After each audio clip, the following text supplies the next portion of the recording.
Iran के सर्वोच्च नेता आयतुल्लाह अली खamenei 19 जून के बाद पहली बार सार्वजनिक रूप से सामने भी आए हैं। और खamenei ने यहां पर क्या कहा ये भी तो आप यहां पर जान लीजिए, क्योंकि जैसे कि हमने बताया दोनों ही मुल्क अपनी तरफ से दावा कर रहे हैं और खamenei भी एक तरह से दावा करते हुए यहां पर आयशी नजर आए कि उन्होंने इजरायल को हरा दिया इस लड़ाई के अंदर। बिल्कुल, और एक सरकारी टीवी पर प्रसारित वीडियो में संदेश उन्होंने दिया, दावा किया कि कतर स्थित अमेरिकी एयरबेस पर मिसाइल हमले के जरिए ईरान ने अमेरिका को मुंहतोड़ जवाब दिया। साथ ही उन्होंने चेतावनी भी दी कि यदि वापस उन्हें उकसाया गया तो ईरान और भी जवाबी कार्रवाई करेगा। आपको बता दें कि 86 साल के खामेनेई ने 10 मिनट के अपने जोशीले भाषण में इजराइल और अमेरिका दोनों को निशाने पर लिया।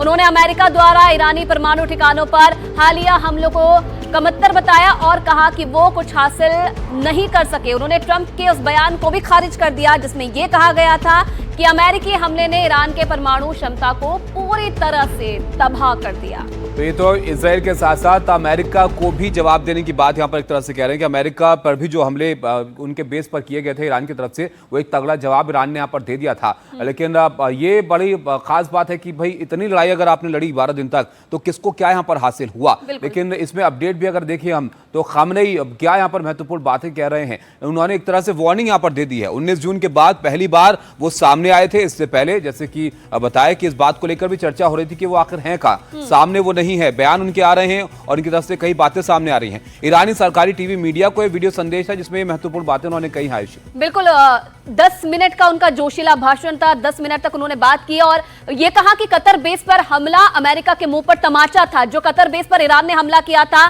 परमाणु ठिकानों पर अमेरिकी हमले कमजोर रहे और हमले में अमेरिका को कुछ भी हासिल नहीं हुआ है, ये भी उन्होंने अपने भाषण में कहा।